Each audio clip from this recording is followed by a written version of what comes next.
Mesdames, bonsoir, messieurs, bonsoir. Je suis heureuse de vous retrouver ce soir encore dans le cadre de cette autre production de votre émission Entre copines sur Spectrum Télévision.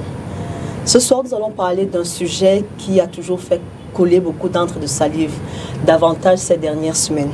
Nous allons parler de l'infidélité dans le couple.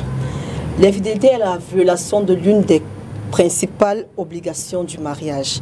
S'il est vrai que notre société a tendance à l'accepter, il n'en demeure pas moins que la loi camerounaise la punit. De nombreux hommes et de femmes ont déjà été infidèles au moins une fois. Quelles sont les causes de cet acte? Quelles sont les conséquences? Comment se remet-on de cette trahison? Parce que c'en est une. Hein? Comment reconstruire la confiance dans un couple après une infidélité? Avec mes invités ce soir, nous essayerons de répondre à ces interrogations. Merci de rester avec nous.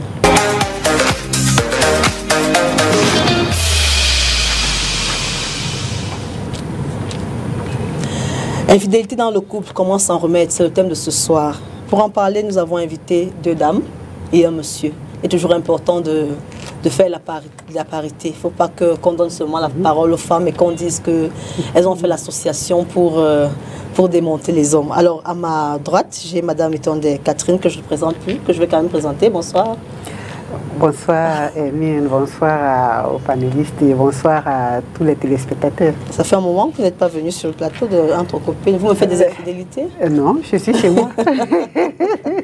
Je viens à tout moment. Vous êtes travailleuse sociale et spécialiste de la santé mentale, c'est toujours bien de le rappeler. Oui. Comment se porte la santé mentale des couples? Il y a du boulot. Hein.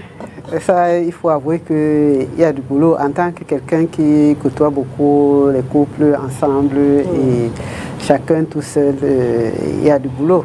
Pas plus tard que tout à l'heure, je venais encore d'apprendre qu'il y a un couple qui s'est séparé. Donc, ça, si on veut sensibiliser, je crois qu'il faut beaucoup de sensibilisation, il faut éduquer beaucoup. Et bon, il faut essayer de toucher les cœurs des uns et des autres. Parce que j'ai l'impression que quand on sensibilise tout simplement, il y en a qui ne prennent pas conscience. Mais il faut faire des efforts maintenant pour toucher les cœurs des gens. Sinon, on va se retrouver dans une société qui a beaucoup de problèmes, qui a plein de divorces, qui a même des crimes. Hein, et qui perd sa racine qui est le couple, la famille. Bien oui, cela. les familles, je ne sais pas si j'ai bien compris. Oui, ce qui perd son socle, qui est la famille. Voilà. Oui. Rappelons que les familles fortes forment des sociétés fortes. Absolument. Et comme les familles sont de plus en plus fragilisées, les sociétés aussi deviennent fragiles. Merci d'être là. Merci aussi. Juste à ma droite, à ma gauche, à mon extrême gauche, j'ai Madame Wewe Adèle. Bonsoir Adèle. Bonsoir Emine. Bonsoir. Long time. Ah oui, long time. Mais je suis là, je vous suis chaque fois. Et j'attendais toujours une occasion pour être là. Parce que ici, c'est le show, moi. Bienvenue chez toi. Comment ça va depuis le temps? Merci, ça va. Par la grâce de Dieu, je vais bien. Pour dire vrai, quand on est debout, on rend grâce à Dieu. Absolument. Pour le moment, tout va bien. Très bien. Ouais. Il faut dire que vous êtes comédienne, ça va? Oui, je suis une artiste comédienne. Ouais. Pas encore connue, mais très très bientôt. De plus en plus aussi quand même. Voilà. Donc je suis là et les Camerounais auront l'occasion de me connaître. Il faut faire des castings aussi. Hein. Faire des castings. C'est vrai. Au fur et à mesure, faire des castings. On va finir par vous prendre dans une série peut-être qui va marcher. Je pense que j'ai déjà été choisie. On a déjà, en tout cas, on a déjà un film même qui est déjà là. Très bien. Qu'on a déjà inscrit au FESPACO, au Burkina Faso. On attend juste le bon moment pour voyager. Et puis, je ne peux pas trop me lancer dans certains castings parce que, vu mon rôle de femme au foyer, je ne peux pas accepter n'importe quel rôle. Donc, du coup, je ne veux pas être infidèle. Et donc, ça va faire la part des choses. Bienvenue sur le plateau de Entre copines. Merci. Juste à côté de moi, j'ai révérend Aboué Abidias Ernest. Bonsoir, révérend. Bonsoir, madame. Première fois sur le plateau de Entre copines. Oui, la première fois. Merci d'avoir accepté l'invitation. Ah, merci pour l'invitation. Je suis content d'être là et parler d'un sujet aussi important. Très bien. C'est la famille, c'est le socle de la société, comme j'ai suivi tout à l'heure. Quand la famille décline, la chute va affecter tout le monde. Même l'Église va souffrir. Alors, Madame Etonde, je commence avec vous. Justement, vous qui êtes en permanence au contact des couples, au contact de l'homme et de la femme séparément aussi. C'est quoi les causes les plus courantes d'infidélité chez la femme? Je précise bien. Oui, les causes sont multiples. Il faut dire qu'il y a des femmes qui sont désordonnées de nature. Bon, il y a cette catégorie de femmes, c'est-à-dire elles aiment faire les 400 coups, elles sont toujours en train de flirter, elles sont limites. Et cette catégorie de femmes-là, quand elles deviennent infidèles, ce n'est pas surprenant. Oui. C'est pas surprenant parce qu'elles pensent souvent qu'elles maîtrisent la situation, on ne va pas les attraper et tout. Ça, j'en ai vu. Maintenant, il y a aussi des femmes qui sont trompées par leur mari. Elles deviennent très fragiles. Quand on est trompé par l'autre, la société a tendance à banaliser l'infidélité. Mais l'infidélité est très grave. Une fois qu'une femme est trompée par son mari, il y a un mélange d'émotions qui peut la pousser à faire du mal. C'est-à-dire, elle se sent délaissée, elle se send inutile, elle se sous-estime, elle est vulnérable, elle se sent vidée. Oui.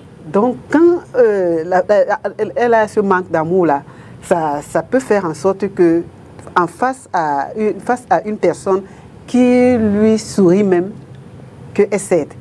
Il y a aussi le rejet. Beaucoup de femmes se sentent rejetées par leur mari. Donc, le rejet, là, la nature humaine n'aime pas ça. Hein. Tout le monde, nous tous, quand on nous rejette, ça nous fait un effet vraiment négatif. Donc le rejet aussi peut faire en sorte que la femme se retrouve en train de tromper son mari parce que toutes ces situations-là nous fragilisent. C'est-à-dire il y a des gens qui ont l'impression que même le vent peut les emporter. Maintenant donc, quand on est dans cette situation de fragilité et qu'on retrouve en face de nous une personne qui nous montre le contraire de ce que notre mari nous fait vivre, le contraire de ce qu'il nous fait entendre, les femmes sont souvent tentées d'aller vers ce genre de personnes parce qu'elles ont l'impression qu'ils vont les ramener vers le haut. Parce que c'est elles qui vont remplir les cases vides. C'est-à-dire, celui-ci m'a rejeté et l'autre m'a récupéré. Tout ce que je ressentais comme vide en moi, l'autre vient le combler. Et c'est ça qui... Je ne justifie pas l'infidélité. Personne ne justifie l'infidélité. On l'a dit, je l'ai dit à l'entame du propos, elle est punie par la loi et personne ne la justifie. On essaie juste de comprendre d'où est-ce qu'elle part. Alors, le rejet, vous mettez dans le rejet l'absence du mari ou bien dans le rejet, le mari qui la repousse? Il faut bien qu'on se comprenne. Le mari qui repousse, en repoussant, il peut humilier, et il peut mépriser. Parce qu'il y a des gens, il y a une dame par exemple qui m'avait dit qu'elle était malade, son mari n'a pas pris soin d'elle, elle est partie à l'hôpital et tout ça, là, le mari s'en foutait. Quand elle est revenue, elle essaie donc de lui faire la remarque que depuis tu fais comme si je n'existe pas. Le mari la regarde avec dédain et il lui dit, c'est pas que je fais comme si tu n'existes pas. Tu n'existes pas. Tu n'existes pas. Si vous imaginez une personne que vous aimez et elle savait que son mari a une autre relation. Ça c'est un rejet qui peut conduire au suicide. Donc quand la dame vient me voir, il fallait quand même il fallait un travail de fourmi pour qu'elle se revalorise. Parce que dès que quelqu'un vous dit ça, vous ne... L'estime que vous avez de vous-même... Ça part complètement. Et quand l'estime part là, c'est bon, c'est fini, on est vulnérable. On peut tomber sur des mauvaises personnes qui vont nous emporter facilement. Oui, est-ce qu'en plus du rejet, on peut avoir aussi des maris qui sont absents, qui ne sont pas toujours souvent là? Oui, les maris qui ne sont pas souvent là, peut-être qu'on peut aussi mettre ça dans le cadre du rejet. Il n'est pas là pourquoi? Bon, comme il s'en fout de moi, il est parti. Non, il peut travailler aussi, non? Oui, c'est vrai qu'il peut travailler. Il y en a qui travaillent beaucoup, hein, qui ont un emploi de temps très chargé, qui sont tout le temps partis. Mais qu'est-ce qu'ils font? Parce qu'il y a des femmes qui sont restées, qui ont vieilli avec des maris qui étaient tout le temps partis. Parce qu'ils se sont assurés que la relation reste bonne. Bon, maintenant, il y a le téléphone portable, ça facilite les choses. Il y a Zoom, il y a... Aucune technologie ne pourra jamais remplacer elle ne pourra pas remplacer, mais pendant que le mari n'est pas là, il y a des moyens de communication qui font en sorte que cette chaleur reste et que quand il revient, il est vraiment présent. C'est-à-dire ce n'est pas le nombre de temps qu'il met avec sa femme qui compte en ce moment, mais la qualité du temps qu'il passe avec elle. Très bien. Alors, Adèle, pour vous,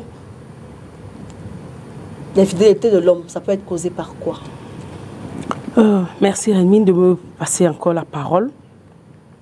Quand on parle de l'infidélité de l'homme, je vais d'abord dire une chose, c'est que l'homme, la majorité des hommes ne sont jamais satisfaits. Oui.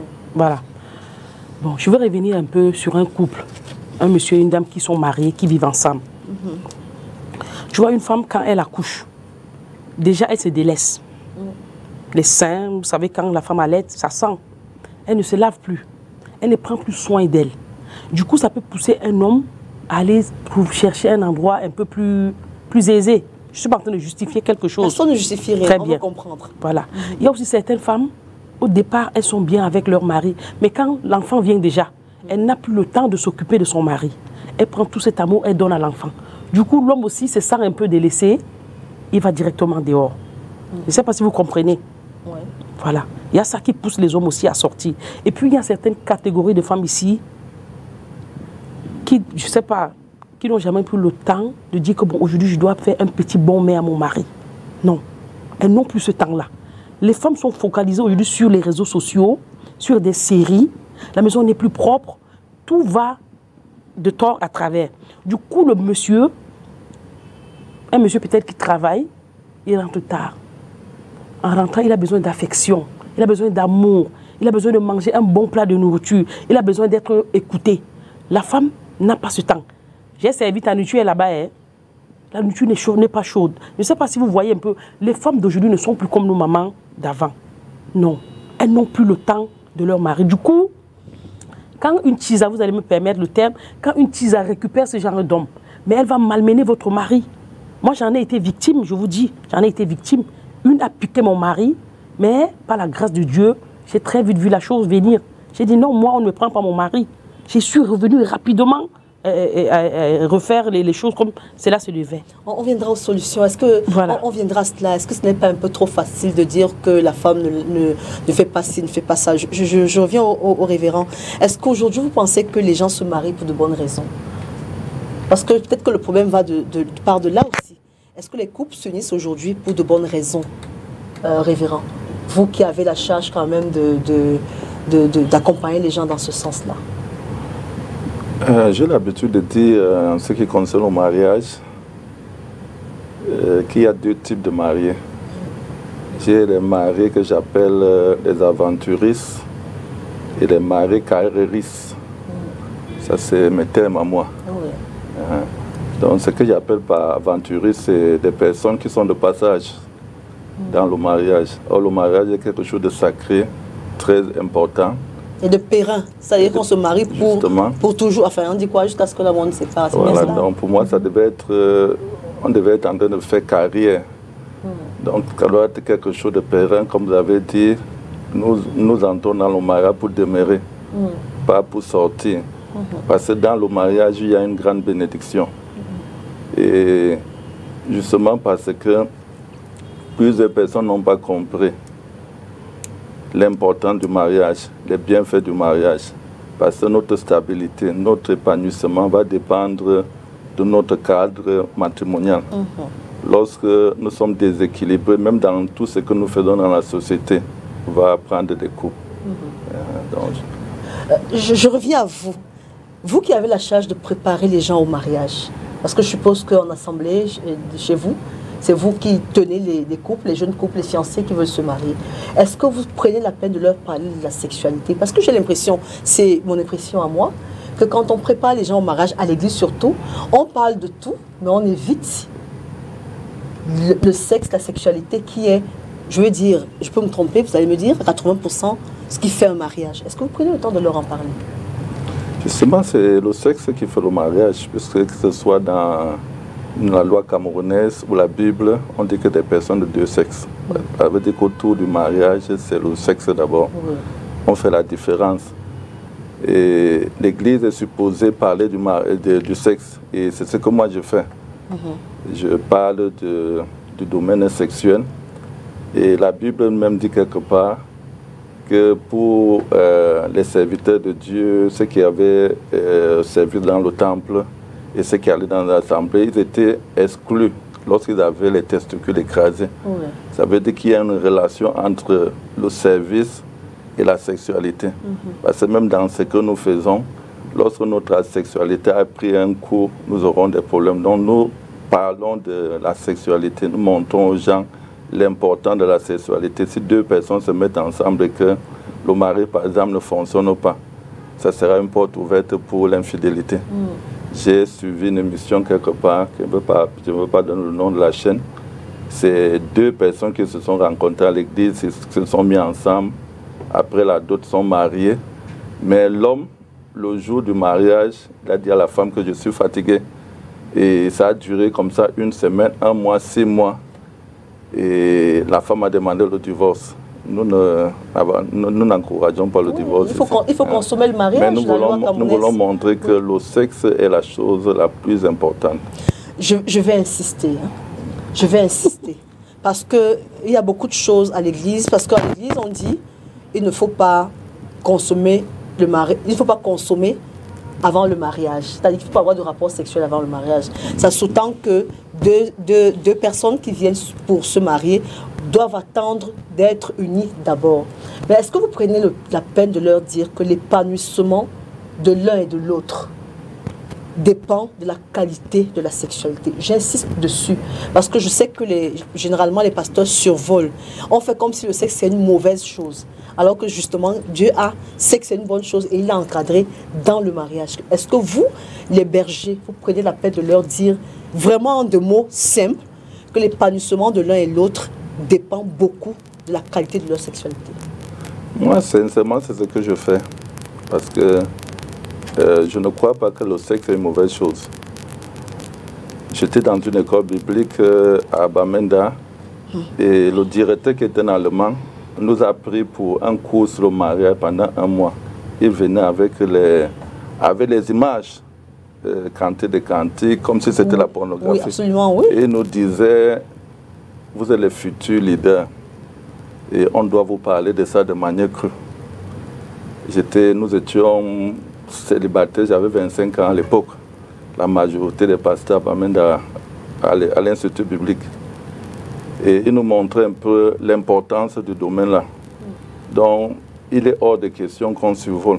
Il faut parler de ça de manière crue, de manière réelle, pour montrer que si ce n'est pas là, ça ne vaut pas la peine d'être marié. Parce qu'on a l'habitude de dire que le mariage est réservé pour des personnes matures. Mature, c'est dans le sens où on a quelque chose à apporter. Parce que quelqu'un qui peut apporter quelque chose de mature. Tu as quelque chose à offrir? Ou à offrir, donner, voilà. Oui. Si tu n'as rien à donner, tu n'es pas mature. Donc on vient dans le mariage pour offrir, pour donner. Donc le sexe est la chose vraiment que nous ne pouvons pas faire autrement. Nous ne pouvons pas parler de manière superficielle. Très bien. Pour moi, parce que je ne peux pas parler pour les autres. Tant mieux pour vous, j'espère que les autres font pareil. Alors, Madame Etonde, à l'ère où les femmes ont pleinement conscience de leur sexualité et qu'elles l'assument, vous savez très bien que les femmes aujourd'hui, elles assument pleinement leur sexualité. Comment on fait pour les contenir?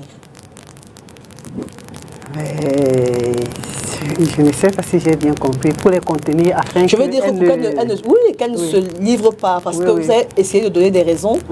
J'ai envie de dire que, bon, ce sont des raisons que ça a donné. Mais les femmes aujourd'hui, elles savent exactement ce qu'elles veulent, je veux dire sexuellement. Comment on fait pour qu'elles ne... Oui, si les femmes savent ce qu'elles veulent, ça veut dire qu'elles doivent aussi être conscientes des conséquences des actes qu'elles posent. Oui, parce que si on s'assume, si on est épanoui, et si on pense que cet épanouissement doit nous amener à réagir du tic au tac. Mon mari me trompe, je suis dehors. Il me rejette, je suis dehors, et ainsi de suite. On doit aussi être prêt à assumer les conséquences. C'est-à-dire, nous devons comprendre, et les femmes doivent le comprendre, que quand on a un problème, première chose, on cherche la solution. Mais nous avons tendance à ne pas chercher la solution. Il faut aussi savoir que quand on est dans le cadre du mariage, comme on a dit jusqu'à ce que la mort nous sépare, ça ne veut pas dire que c'est un long fleuve tranquille. La vie est faite de beaucoup de problèmes. Au-delà du mariage, on rencontre beaucoup d'autres problèmes. Si on devait abandonner nos valeurs tout le temps parce qu'on a rencontré tel problème ou tel autre, beaucoup d'entre nous seraient certainement morts. Nous devons aussi savoir qu'il y a l'endurance. L'endurance, c'est le fait de supporter même quand c'est très difficile, ne pas abandonner. Donc, c'est ce qu'on doit apprendre aux femmes. Ou traverser une situation difficile, les épreuves de la vie nous permettent de mûrir aussi. Hein. Et nous devons aussi, les femmes doivent aussi savoir qu'elles doivent garder leur dignité. Parce que si on pense qu'on va se venger, qu'est-ce qui va s'en suivre après? Il y a une actualité qui est en vogue ces derniers temps. Si les femmes sont parties vers ce monsieur parce que mon mari m'a rejeté, il m'a trompé, et ainsi de suite, est-ce que vous voyez les conséquences? Elles ont perdu leur dignité. Aujourd'hui, beaucoup de femmes que j'ai vues dans les réseaux sociaux se défendent bec et ongle. Je n'étais pas avec lui. Alors que les femmes ont tendance à dire qu'aujourd'hui, on ne se laisse plus faire. Donc nous devons réfléchir, c'est-à-dire chacun doit investir sur soi-même. Ce n'est pas parce que l'autre pose un acte que nous aussi, nous allons poser le même acte. Il y a une dame qui avait eu des problèmes parce qu'elle avait un mari qui avait quelques soucis. Elle allait le tromper, malheureusement, elle a attrapé une maladie grave, incurable. Elle était dans les regrets. Parce que pour elle, je ne pouvais pas supporter ceci, je ne pouvais pas supporter cela. Maintenant, quand elle est revenue avec cette maladie, il fallait qu'elle annonce à son mari et qu'elle voit dans quelle mesure celui-là va lui pardonner. Donc, la société est faite de beaucoup de problèmes. La première chose que nous devons faire, chercher la solution. Ensuite, soyons patients. Il y a des situations qui durent. Hein. La patience, ce n'est pas que si mon problème n'est pas aujourd'hui, au bout d'une semaine ou 2 mois ou de 3 mois, j'abandonne. Hein. La patience, ça se voit parfois au bout même de 6 mois, 1 an. Et là, quand on sort de là, tête haute, qu'on n'a pas fait de compromis, c'est là où on devient une femme digne. C'est là où on peut taper la main sur la poitrine que voilà, j'ai enduré telle situation ou telle autre. Il faut dire que les femmes aussi ont beaucoup de mauvais conseillers. Hein. On voit dans les plateaux télé, au quartier, les réseaux sociaux. Non, il ne faut pas se laisser faire. Non, non, non, non, non. Les mauvais conseillers, les mauvais repères aussi. Les mauvais repères. C'est vrai que je ne suis pas du tout avec des hommes qui veulent consacrer l'infidélité. Parce que voilà aussi l'une des conséquences. Hein. Absolument. Oui. On va en parler. La société, c'est devenu quelque chose de normal. Oui, c'est devenu quelque chose de normal. Et puis, les hommes veulent nous faire croire que de toutes les façons, les femmes doivent accepter. Voilà ce que ça donne. Hein. Nous, je suis un homme, je me dis que l'infidélité, mon infidélité doit être pardonnée. Je vais vers la femme de quelqu'un ou bien vers la fille de quelqu'un. C'est aux conséquences déjà. On va attaquer ça tout de suite. Alors, Adèle, est-ce que les hommes aujourd'hui sont réellement à l'écoute des envies, des désirs de leurs femmes? Est-ce que le sexe n'est pas devenu juste un devoir conjugal auquel on doit se soumettre? Est-ce que les partenaires sont à l'écoute les uns des autres? Je veux dire sexuellement, puisqu'on parle de ça. Oui, je pense que beaucoup de hommes aujourd'hui ont compris que l'infidélité n'est pas une bonne chose. Parce qu'ils en ont beaucoup perdu dedans. Oui, je pense que la génération actuelle, c'est vrai que l'infidélité tourne toujours, mais je pense que beaucoup d'hommes sont beaucoup plus à l'écoute de leur épouse actuellement. Parce que pour eux aussi, perdre ta femme du jour au lendemain, ce n'est pas chose facile. Oui. Donc les hommes, ils sont conscients déjà. Et puis même s'ils le font déjà un peu plus cachés. Par rapport aux années un peu... Caché ou pas, ça reste des fidélités. Je veux dire que l'idée, ce n'est pas de se cacher, l'idée, c'est de ne pas faire du tout. Bon, je ne peux pas dire qu'ils ne le feront pas, catégoriquement, là, non. Ça dépend aussi de ce qu'il y a dedans. Je vais prendre un exemple. Un homme qui est peut-être viril, qui veut peut-être aller au-delà peut-être de 3 coups, excusez-moi du terme, mais peut-être sa femme aussi ne peut pas supporter. Il y a problème. Il y a problème. Il faut vraiment... Est-ce que ce n'est pas des détails qu'on gère avant le mariage? Justement, donc, oui, il faut donc vraiment que ça se passe avant le mariage. Oui. Avant qu'on aille se marier, que tu saches déjà que, bon, moi, comme tu vois là, je suis de la catégorie de telle. Moi, je suis de telle catégorie. Est-ce que tu peux me supporter? Est-ce que tu peux diminuer un peu ta puissance? C'est un truc qui doit se gérer à l'avance. On ne doit pas se marier parce que Hermine s'est mariée, je suis restée. Non, le mariage, ce n'est pas comme ça. Le mariage, ça doit être un consentement entre 2 personnes qui s'aiment et avec la famille qui doit soutenir les mariés. Vous comprenez un peu? Tu ne dois pas t'élever, tu trouves une femme dehors, tu l'épouses, tu ne sais même pas qui elle est. Tu ne sais même pas comment elle se comporte. Le mariage ne doit pas être un jeu. Le mariage doit être un truc sacré. D'ailleurs, même si le mariage est sacré, le mariage est sacré. Donc, avant de t'engager dans cette relation, réfléchis bien, engage-toi en aimant cette personne, en supportant, comme la sœur vient de le dire, et sachant aussi que dans la vie, on aura toujours des problèmes. Et ce n'est pas parce qu'on a un problème que tu dois aller chercher directement à te venger. Il faut vraiment d'abord prendre du temps pour étudier la chose, pour supporter, pour pardonner, que le pardon soit toujours prêt à, comment je vais dire, doit être au quotidien. Donc je pense que c'est ce que je voulais dire. Révérend, je reviens à fois avec cette question-là. Nous sommes tous d'accord que le sexe fait aussi le mariage en grande partie. Est-ce que les couples donnent la place au sexe, la place qu'il faut au sexe? Est-ce qu'on ne va pas se coucher en se disant que bon, comme je suis mariée là et que je dois me souscrire, enfin mon devoir c'est de le faire, je vais le faire. Est-ce qu'on consacre réellement un temps de qualité à la sexualité dans les couples, à votre avis? Oui, c'est la raison pour laquelle nous avons beaucoup de cas d'infidélité.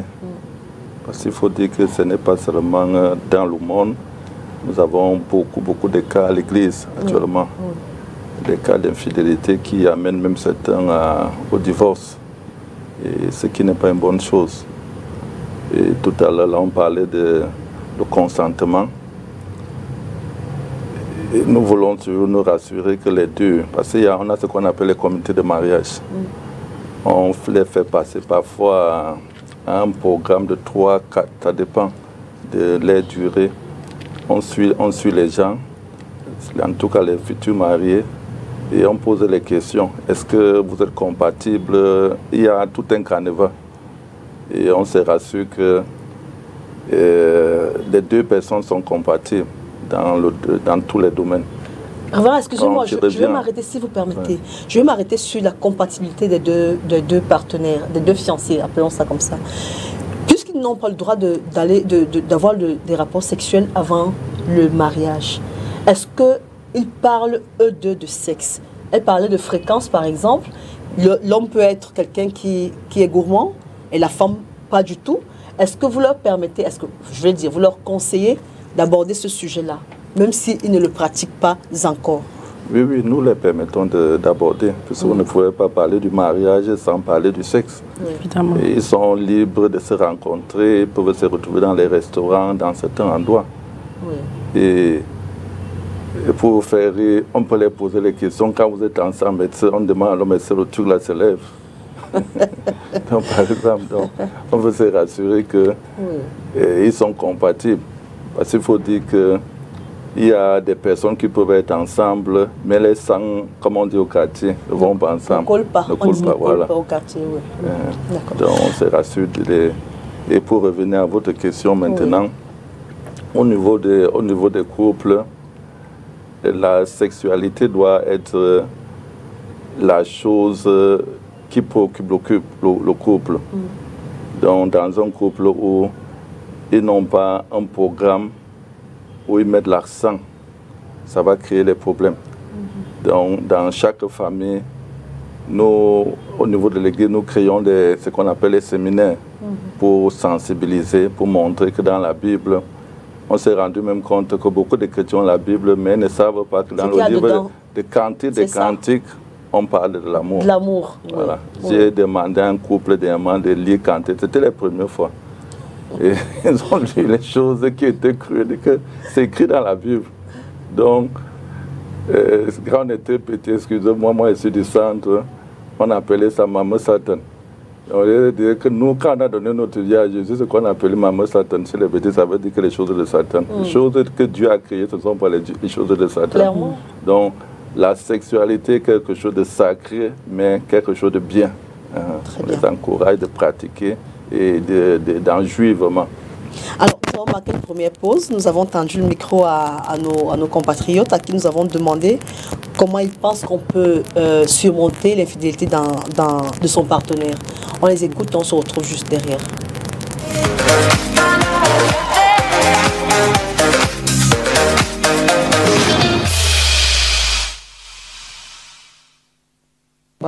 pour moi, je donne mon avis. Moi, déjà, je suis préparée mentalement. Moi, je sais que l'homme est éternel, infidèle. Mais la seule chose que demande mon homme, c'est que du moment qu'il aille dehors, il faut qu'il pense à nous. Du moment que je ne manque de rien, mes enfants ne manquent de rien, et qu'il sort, il est une père responsable à la maison, pour moi, ça ne me dérange pas. Ça me fait mal, mais je préfère le supporter comme ça. Ça va beaucoup m'écœurer en cas que s'il fait l'infidélité et que je souffre à la maison avec les enfants. Mais du moment qu'il est un père responsable, ça va. La maison ne souffre, je n'ai pas de soucis. C'est quand l'œil voit que ça fait mal. Du moment que l'œil ne voit pas, ça ne fait pas mal. Mais de base, je sais que l'homme est un éternel infidèle. Ah, d'accord. Une infidélité entre partenaires. Tout d'abord, je dois parler du dialogue, en fait. Tout passe d'abord par le dialogue. Selon moi, à la base, il faut le dialogue et s'il y a de l'amour, on peut toujours s'entendre, en tous les cas. Le dialogue, les conseils, et tout ça va avec. Peut en avoir. C'est vrai que l'homme est divers et ondoyant, comme on le dit souvent. Tout dépend des endroits où elle fréquente. Tout dépend des endroits fréquentés par la partenaire. Et je pense que si elle a une certaine conscience avec le dialogue et les conseils, elle pourrait modérer. Moi, je pense que concernant l'infidélité dans les couples, aujourd'hui, on doit mettre l'accent sur le dialogue, essayer de comprendre son partenaire ou sa partenaire et beaucoup dialoguer. Je pense que c'est l'élément.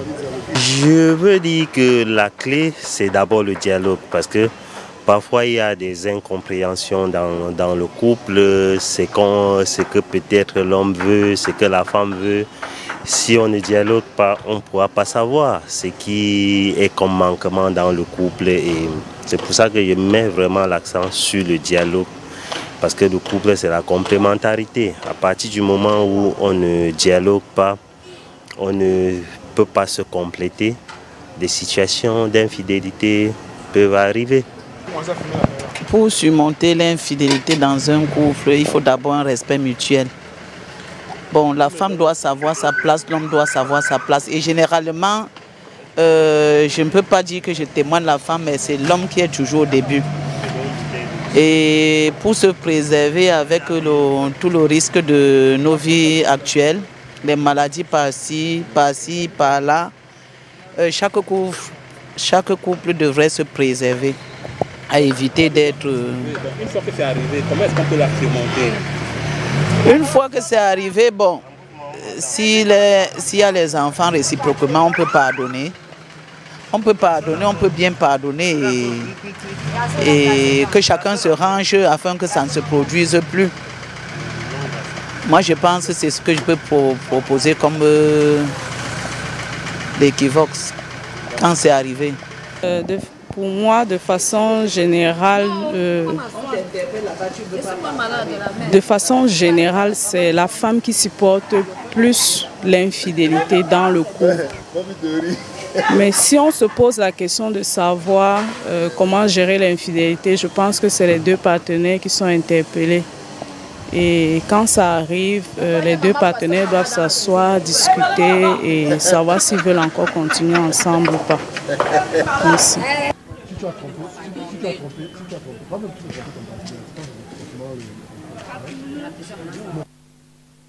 De retour sur ce plateau, si vous nous rejoignez à l'instant, vous faites très bien. Vous regardez Entre Copines, émission ce soir nous parlons de l'infidélité et comment la surmonter. Alors, Adèle, est-ce que vous comprenez que les femmes ont fini par accepter l'infidélité et dit qu'on sait que les hommes sont comme ça? S'il me donne à manger à la maison, s'il s'occupe de mes enfants, il peut faire ce qu'il veut. C'est celle que je ne vois pas. Vous qui êtes une femme mariée, est-ce que c'est le discours que vous tenez, que vous pouvez tenir? Est-ce que ça se résume à cela? Mais je ne partage pas cet avis. Parce que quand une femme, tu confesses de ta bouche que tu sais que l'homme est infidèle, ça c'est l'encourager. Ça c'est l'encourager. Il faut qu'on se mette des barrières, qu'on se dise des vérités dès le bas âge. J'avais dit, quand on s'est rencontrés, par exemple, tu vas dire, bon, moi, je ne veux pas peut-être la polygamie. Je ne veux pas l'infidélité. Vous entendez? Alors, si ton mari, parce que c'est toujours l'homme, hein, moi je le dis toujours, dans la plupart des cas, c'est l'homme qui commence toujours. De plus en plus, les femmes sortent, hein, il faut le dire. Les femmes sortent. Nous sommes des femmes, s'il te plaît. Oui, Nous oui. sommes des femmes, mais il est important de reconnaître aujourd'hui, il n'y a plus que le mari. Les femmes sont dehors. Je ne refuse pas, mais je dis ceci. Une femme qui aime son mari ne commence pas le premier pas. Si vous voyez ces femmes qui sortent, c'est peut-être qu'elles se sont retrouvées en train de se marier, à être dans un endroit où ce n'était pas leur endroit. Elle s'est mariée juste parce que peut-être l'âge dépassait et puis son ex était là. Mais une femme qui aime ce monsieur, qui se marie, je ne pense pas. Mais je ne bois pas le caddie de quelqu'un comme on le dit souvent. Donc, moi, je ne peux pas dire à mon mari, je sais que tu es infidèle, que je ne souffre de rien. Je ne peux pas tenir ce discours. Ça, c'est me rabaisser. Et comme je ne veux pas, moi, me rabaisser, je ne suis pas en train de faire le bras de fer avec l'homme, mais j'ai dit une femme qui connaît sa valeur ne doit pas laisser son mari aller courir dans les jupes des femmes. Parce que non seulement toi, tu n'es même pas en sécurité. Parce qu'une maladie peut t'affecter là tout à l'heure. Tu peux te retrouver à élever des enfants que tu ne t'attendais pas. Tu peux être exposé à des femmes qui vont chercher à te manipuler et tout, à te faire des problèmes, à te créer des situations. Donc une femme qui connaît sa position, qui connaît sa valeur, ne doit pas dire à son mari, même si tu vas dehors, je sais que je ne souffre. Non, non, ça ne doit pas se passer comme ça. Respectons-nous. Parce que si ça commence comme ça, la confiance va s'en aller. Et on va vivre comment? Et les enfants qui sont là. Donc du coup, n'encourageons pas nos maris à aller dehors. Alors, Madame Etonde, comment l'infidélité affecte-t-elle la santé mentale et le bien-être des partenaires? Comment ça se manifeste? Oui, naturellement, quand on se sent rejeté, ça, directement, la santé mentale est atteinte. Quand on se sent humilié, méprisé, la santé mentale est atteinte. Ça fait que mentalement, on est à plat et même ça va commencer à affecter notre santé physique. Et ça peut nous amener à avoir des comportements que nous-mêmes, nous n'aurions pas souhaité, comme boire de l'alcool. L'alcool est très dangereux. Dernièrement, j'ai discuté avec le médecin, Dr Toughem, le psychiatre avec qui je travaille, et on parlait de l'alcool. Et il m'a dit, parce qu'on faisait un lien entre les alcooliques et les crises bipolaires. Et il m'a dit l'alcool est autant dangereux que les drogues, les différentes drogues qu'on consomme. Donc beaucoup de femmes se sont retrouvées en train d'être des soulades parce qu'elles ont voulu noyer les soucis dans l'alcool. Et on sait que quand une femme boit, elle devient vulnérable. Elle devient vraiment vulnérable. Donc, tout ce qui affecte la santé mentale. Il y a des gens, il y a un monsieur qui m'a expliqué un jour que la femme de son ami avait découvert l'infidélité de son mari. Je ne vais pas entrer dans les détails pour qu'ils ne se connaissent pas. Qu'est-ce qu'elle a fait? Elle a piqué une crise. Au moment où il me parlait, la dame était à l'hôpital. Parce qu'elle a découvert ça. Il y en a tellement, elles ne peuvent pas supporter qu'elles peuvent faire un AVC. Il y en a qui sont toujours malades parce que tout ça, ça part de... Oui, ça reste dans... Oui, ça part de notre cerveau. C'est-à-dire, quand on se sent fragile, on se sent vidé, perdu, notre corps aussi devient fragile. Donc, ça peut encaisser beaucoup de choses. Donc, l'infidélité que les gens méprisent là, ça crée... Ils ne méprisent pas, ils prennent à la légère. Ils prennent à la légère, justement. Ils prennent à la légère. D'autres aussi peuvent commettre des crimes. Parce que quand la santé mentale est affectée, quelqu'un peut se dire que, ok, je n'ai plus rien à faire, je n'ai plus rien à gagner, ni rien à perdre. C'est-à-dire, en tant qu'il est inutile, il ne vaut plus rien pour personne, il va commettre un crime. Donc, tout ça, là, ne négligeons pas. Nous devons, les hommes et les femmes, Hermine a dit tout à l'heure que les femmes sont aussi devenues de plus en plus infidèles. On a vu ça venir, parce que les hommes nous ont tellement donné le discours qu'il faut accepter, il faut supporter, un homme ne peut être fidèle. Après, les femmes ont dit oui. Nous aussi, on va commencer tout doucement. Et c'est comme ça que ça a commencé. Aujourd'hui, on ne trouve plus beaucoup de femmes qui sont fidèles. Ça aussi, c'est un problème, parce que, étant donné que la femme devient fragile, la santé mentalement, elle est fragile. Elle recherche quelqu'un qui va l'aider à remonter même sur le plan mental. Vous parliez des compagnies. Aujourd'hui, quand une femme va se plaindre chez son ami, que maman, elle dit que mais toi, tu fais quoi? Cherche-toi un gars là qui va t'aider à tenir le coup. Il y a une femme qui m'a dit un jour que dans les réunions, si tu viens te plaindre que ton mari est infidèle, on se moque de toi. Parce que dans les réunions, on sait ce que les femmes doivent faire quand leurs maris sont infidèles. Voilà, autant de conséquences. Ce n'est pas bon pour la société, hein. C'est extrêmement grave parce que les hommes même ne supportent pas l'infidélité. On a eu ces derniers temps, l'année dernière et il y a quelques années, des crimes passionnels à n'en plus finir. C'était pourquoi? C'était à cause de ces infidélités-là. Tant que ça ne nous touche pas, ou alors si c'est nous qui avons le sentiment que nous tenons la marche de la machette, on a tendance à justifier, à penser que oh non, c'est pas grave. Jusqu'à ce que la machette se retourne. Voilà. Le jour où ça nous touche, on comprend ce que l'autre ressent. Donc ne sous-estimons pas ce que l'autre ressent et que les hommes arrêtent de penser que quand c'est la femme, elle doit accepter, que c'est normal, il n'y a pas de problème. Non, ne sous-estimons pas les sentiments de l'autre. Bien sûr. Révérend, on a parlé du caractère sacré du mariage. Et quand on parle de sacré, il y a un côté spirituel. Alors, quelles sont les conséquences de l'infidélité pour la famille? Il y a d'énormes conséquences d'infidélité. La Bible nous dit que nous parle de l'honorabilité matrimoniale.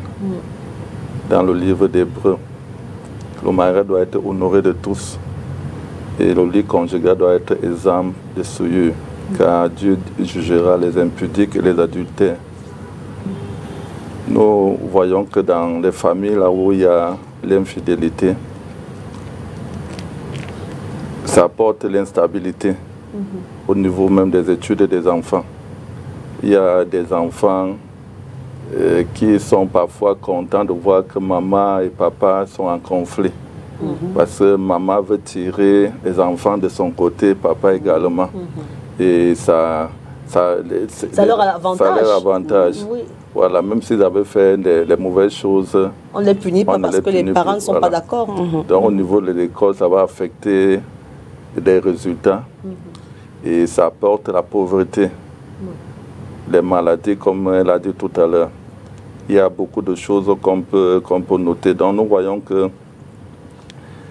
la famille qui était honorée, qui était considérée, et cette famille entre dans une sorte de disgrâce, de honte. On va pointer que dans cette famille, voilà ce qui s'est passé. Et ce n'est pas une bonne chose. Donc la Bible nous fait comprendre que le mariage doit être quelque chose de pur, quelque chose qui est protégé, qui est sacré. Donc il doit y avoir une différence entre ce qui est sacré et ce qui est profane. Donc le problème que nous avons dans notre société aujourd'hui, c'est qu'on a désacralisé le mariage. On a pris le mariage comme étant la chose de l'homme. Or, au départ, à la base, le mariage était quelque chose que le Créateur a donné. A institué. Voilà, il a offert, il a institué, mais il a offert, c'est un cadeau qu'il nous a donné. Très bien. Donc, lorsque nous mettons le Créateur hors du mariage, on a désacralisé. Et Jésus disait à Nicodème que ce qui est chair est chair et ce qui est esprit est esprit. C'est pour dire que la chair donne naissance à la chair. Ça veut dire que quand on a pris la chose qui devait être sacrée, on a mis le sacré à côté. C'est ce qui est profane qui va prendre le dessus. Donc les valeurs vont prendre un coup. Et ce qui était bien, on ne va plus avoir le même regard. On va se dire que bon, c'est quelque chose qu'on peut banaliser. Et en banalisant le mariage, on se dit qu'on peut aller avoir les femmes partout, les hommes partout, et c'est ça la vie. Or, ce n'est pas ce que Dieu a prévu. Donc la Bible nous encourage à vivre un mariage hors des choses du monde, donc tel que Dieu a ordonné dans sa parole. Mettre le mariage comme quelque chose de pur. Ce qui est souillé ne doit pas entrer dans le mariage. Nous voyons les familles où la chambre conjugale, on retrouve des femmes qui viennent de dehors. Tu prends un homme qui prend une femme qui entre dans les chambres, dans les maisons, devant les enfants. Et sur le plan spirituel, ça apporte même les malédictions. Parce que les personnes de dehors peuvent apporter des esprits qui vont les combattre. Donc, il faut voir les conséquences, que c'est quelque chose de très dangereux. Parce que la personne qui vient de dehors, tu ne sais pas l'esprit que la personne a. La personne peut même venir hanter votre maison parce qu'elle veut gagner le mari. Donc, nous déconseillons ce genre de choses. L'Église encourage la pureté, la fidélité. Adèle, quelles sont les conséquences d'infidélité sur l'homme lui-même? Vous avez vécu ça, je suis obligée de vous poser la question. Quelles sont les conséquences que cela a eu sur votre mari? Les conséquences de l'infidélité sur l'homme, ça peut l'affecter émotionnellement. La personne peut avoir la dépression. Pourquoi? Parce que peut-être la mère de la maison s'en va avec ses enfants et tu n'es pas sûr que le deuxième bureau, tu n'es pas sûr qu'elle va venir te tenir comme ta femme. Ce qui va apporter la stabilité. Elle ne peut même pas apporter la stabilité.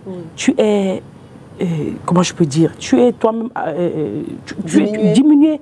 Tu es diminué, donc ça affecte l'homme. Il n'a plus confiance en lui également. Et puis le regard des gens, sa femme est partie parce que ça l'affecte de plus en plus. Donc l'infidélité a une très grande conséquence sur l'homme. Oui. Il risque de tomber malade. Oui. Il faut dire que les hommes sont exposés dans la mesure où celle qui est dehors, qui veut gagner, le révérend l'a dit, qui veut gagner un mari. Oui. Elle ne vient pas, elle ne vient pas seule. Hein. Oui. Elle vient avec, vous allez me permettre, avec les gris-gris, elle va faire manger à l'homme des choses pas bien. Elle va même l'empoisonner. Vous voyez un peu? Donc du coup, le monsieur, son esprit n'est plus stable. Il sera en l'air. Donc il faut vraiment qu'on évite ça. Il faut que les hommes évitent ça. Oui.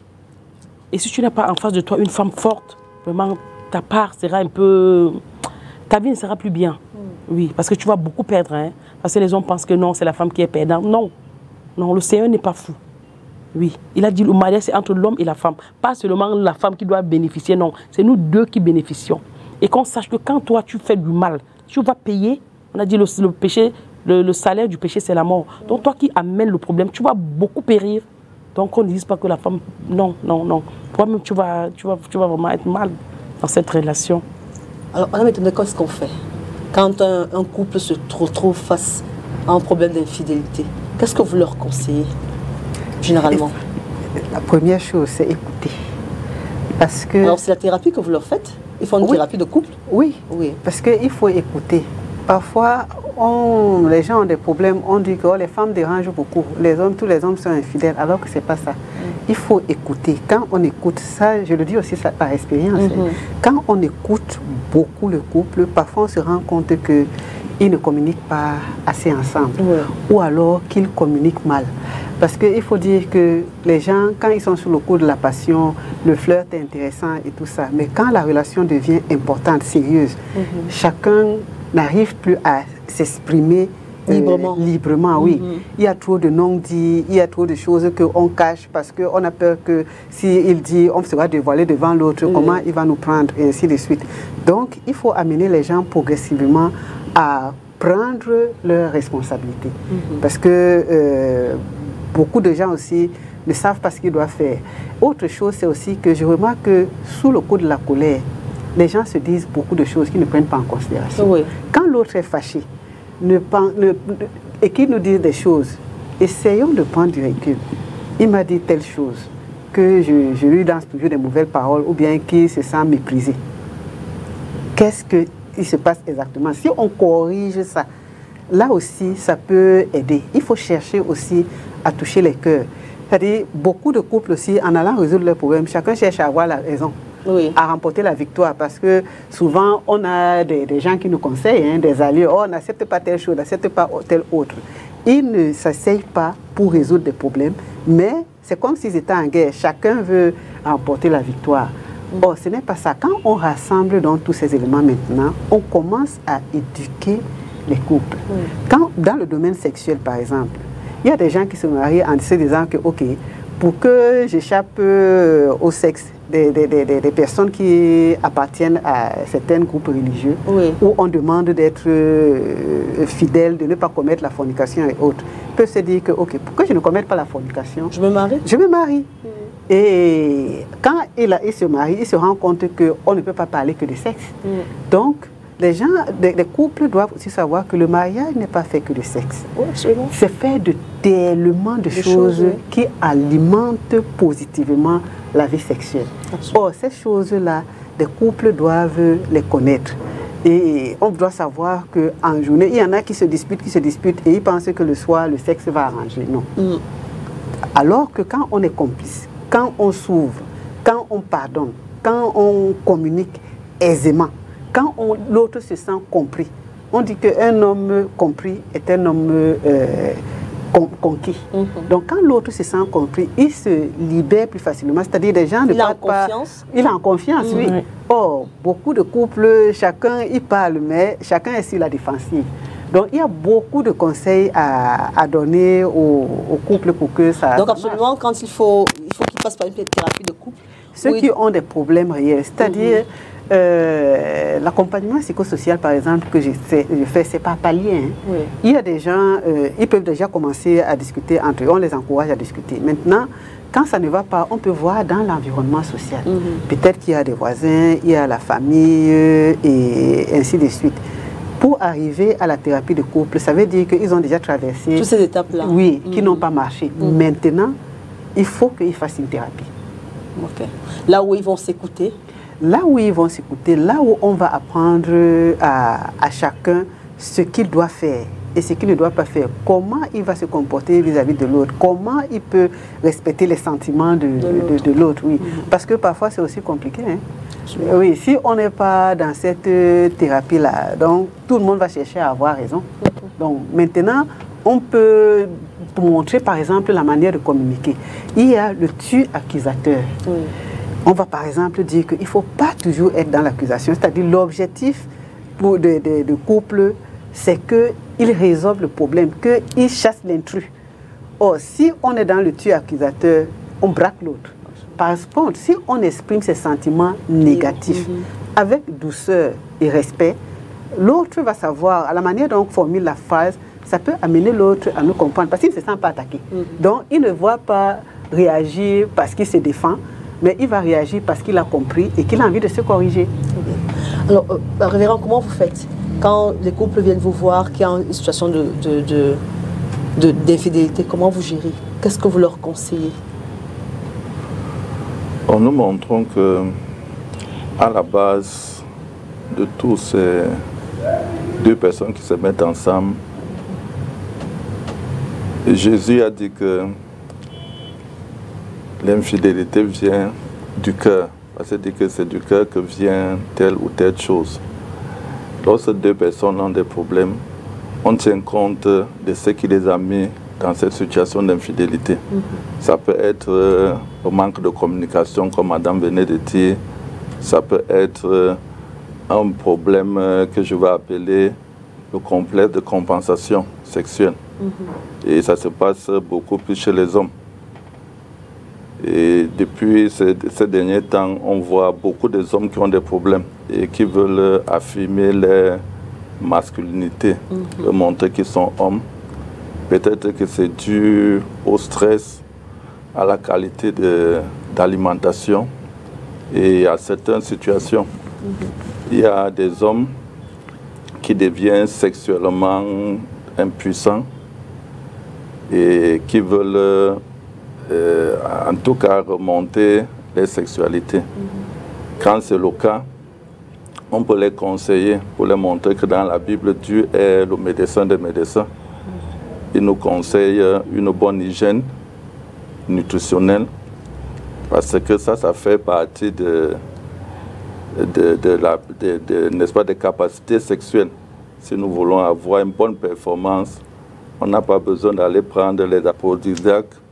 On peut s'alimenter de manière saine et aussi la femme est appelée à contribuer. Parce qu'il y a des femmes qui sont dans un couple, mais n'ont pas compris que la manière de s'alimenter, il y a les hommes qui ont dit à les femmes, je ne veux pas le cube manger. Mais la femme va cacher le cube manger dans les trous. Et ça va affecter la cesse. Pasteur, je voudrais, au-delà de tout, je pense que le pardon, ils doivent pouvoir se pardonner. Comment on fait? Quel est le discours que vous leur tenez pour qu'on arrive au pardon en 2 minutes? Le temps que nous est... Okay. Bon, je vais donc aborder dans le domaine spirituel parce que vous voulez montrer que de manière pratique... En 2 minutes, vraiment, il y a des situations. Ok. Bon, le pardon, la Bible nous dit de pardonner, qu'à Dieu la vengeance, à Dieu la rétribution. Et dans le livre de Romains, l'apôtre Paul dit que ne vous laissez pas vaincre par le mal, mais surmonter par le mal, par le bien. Donc le conseil que nous donnons, c'est que sans le pardon, on ne peut pas voir Dieu. De même que Dieu nous a pardonné, nous sommes appelés à pardonner. Ça s'est passé, il y a eu infidélité, nous n'encourageons pas ça et nous ne voulons pas que ça continue.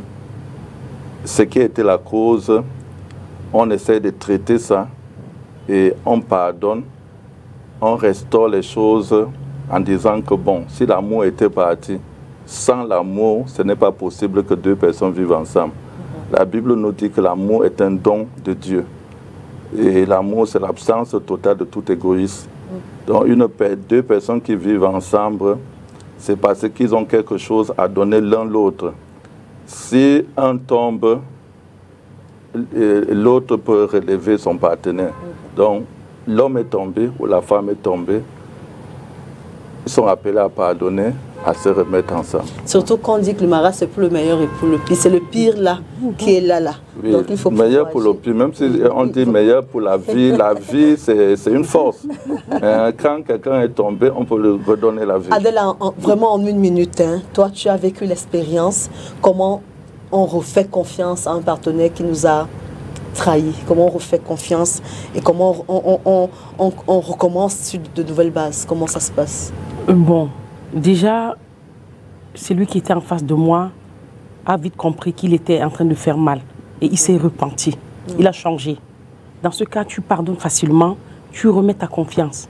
Mais si tu trouves en face de toi quelqu'un qui ne veut pas changer, de temps en temps, il est dedans, là c'est différent.